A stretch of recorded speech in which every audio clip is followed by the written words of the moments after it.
Hi everybody, it's Dandruff with your news cartridge for Thursday, January 21st, 2016. I just want to announce that I have some good news about the show itself. News Cartridge now has its own custom URL. YouTube.com/news cartridge now works. Hooray! I did it!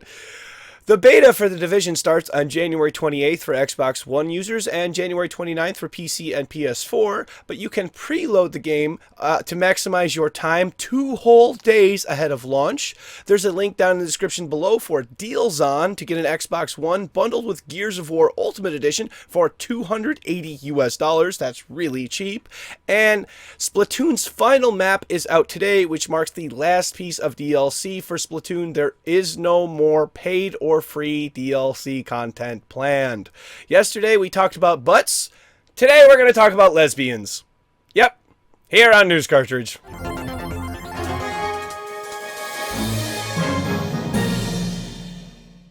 A representative of EA, seen here, has said that if you understand the video game business, EA, the branding, is this corporate beast that just wants to take your money from them while people play our games. That's not actually what we're trying to do. Now, I completely agree with them that that's not what they're trying to do because they don't care if you play their games at all. They just want your money. In all seriousness, our top story of the day is that EA has abandoned the trademark for Unravel, a wonderfully charming platformer that I've known about and have been following for the better part of 6 months. Developers' passion displayed at E3 last year is what drew me into what looks like an otherwise ordinary platformer. EA has applied for a trademark for Unravel back last year, but it was then rejected because of a board game with the same name. They then had a period of time to appeal this decision, but they decided not to bother. With Unravel coming out in about 2.5 weeks, EA has to now put the pedal to the metal to figure out what they're going to call this game now. So that whole part about being a corporate beast, well, this is a time when it actually could have helped you. So stay tuned to News Cartridge to find out what Unravel is going to be called now. Next up today, the beta for Overwatch has been delayed and is set to return in February. After going down in December, it was promised that the beta would resume sometime this month, but Blizzard has delayed that in order to bring a new mode to the game. They said that they could have met the January deadline, but then they would have not been able to introduce this new mode and would like feedback on it. An additional map is also planned, as well as improvements that is, to the game's progression system that will encourage players to play more than one character. I am personally guilty of doing this in practically every game I play, so this will help people like me. There is no mention as to what the new game mode will be, but Blizzard also says that they have no plans to move away from relaunching in February. Blizzard, invite me already! The quick story for today is Battlefront is getting some free DLC soon. A new Tatooine map is coming, as well as new clothing options for both Luke and Leia.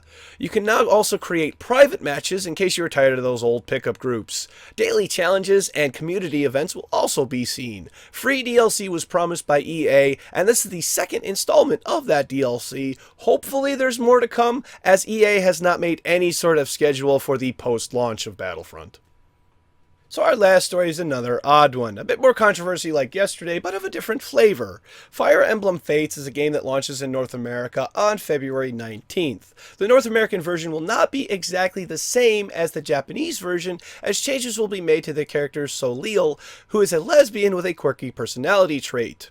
Whenever she sees an attractive female, she faints, completely incapacitating her. She's then given some magic powder, as you do in a fantasy world, that makes her see all men as women to try to help her deal with this problem. Somehow. Again, it's a fantasy thing. Eventually, she falls in love with the main protagonist, who happens to be male, but she doesn't know this until the very end of the game, but then decides that she still loves him anyway. Now, you could argue that this is a metaphor, a story about the struggle of sexuality that all humans go through, having to make a life-changing decision based on experience that life isn't always so simple. Or you could say that she was drugged and forced into a gay conversion. And because the internet is the internet, we're just going to go with the second one and completely ignore that first one. Because of this misinterpretation, Nintendo will be changing Soleil so that neither the drugging or the converting can be misinterpreted, but no specifics as to how they will achieve this. Thank you, Western culture, for ruining everything that's special and unique. Now we're at tomorrow's game releases for PC: Death by Game Show, Bit Blaster XL, Monumental, Pythagoria, Castle Torgath, Descent into Darkness, Five Nights at Freddy's World, Rivalry, and Sven Co-op. For Nintendo 3DS, Mario and Luigi Paper Jam. Thank you very much, everybody. This has been News Cartridge. I am Dandruff, and I will see you tomorrow. And what does Windows stand for? Will installed needless data on whole system.